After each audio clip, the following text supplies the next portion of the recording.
everybody. This is Lauren Dalvia. I'm your Bene Mudra astrologer and spiritual teacher. I'm just giving you an update for October 3rd through October 10th, 2021. So the big event this week is actually the new moon in Libra. That's going to be on the 6th. And it's really going to be, it's like, look, everyone's experience is different, but we're right. Like the symbol for Libra is the scales of balance and justice. And then there's this point right in the middle of the scales called the fulcrum. It's like when something pivots one way or another, and we're right there.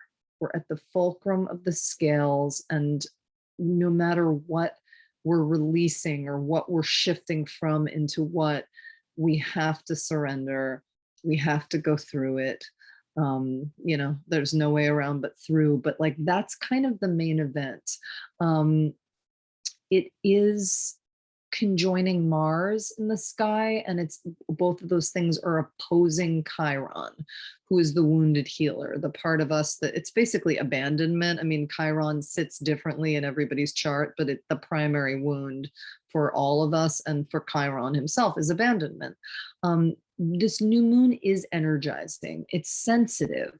It's bringing about sensitive new places in all of us, but it is enlivening.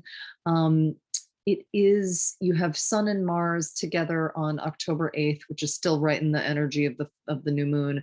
And you have Sun, Mercury, retrograde, and Mars together on October 9th. That is clarity, inducing and dynamic combo of words and actions with impact, social as well as personal. Relationships are in the spotlight this week. And we also have, so I hope everyone's doing okay. We've just begun, we're like a week into Mercury retrograde, maybe a little more, and it's a rough one. I mean, it's mental, and it's out in the world.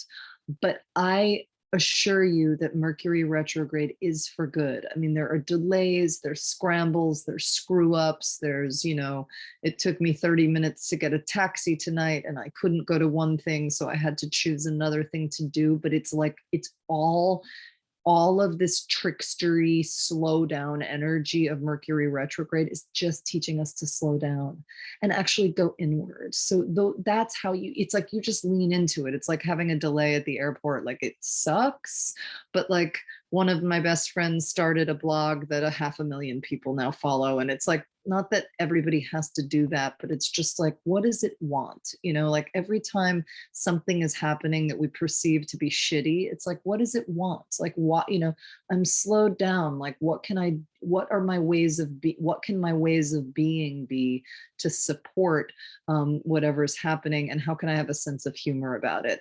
And the last thing I'll say is, we have 6 planets retrograde right now, but that is about to change. We have Pluto stationing direct on October 6th, the same day as the new moon, and Saturn stationing direct in Aquarius on October 10th. So there's going to be progress with anything, dying, death, transformation, rules newly emerging. The tide is turning. There will be heaviness around those things, but you'll feel it right away on the other side of it. And I wanted to say about the new moon that's coming up on the 6th, and there's a lot of talk about like, oh, I've got to get it in by the full moon. I've got to write my intentions. I've got to set them. No, be gentle, be generous to yourself, be in deep self-care in whatever way you can give that to yourself. It's actually the days after the new moon that those seeds are actually sown. So I wish you guys all a benevolent, beautiful week, and things are shifting, and it's only good. So, lean into the magic. Much love. And also, just as a reminder, Bene Mudra has an amazing YouTube channel. Like, it is so awesome and hooked up to a lot of different healers and practitioners and light workers that are part of our team. You can reach all of us at benemudra.com. But the best platform is actually our YouTube channel to, check it out, subscribe if you can. I'm available on Instagram at Lauren_Dalvia. And it is a pleasure as always to be with you. Have a great week.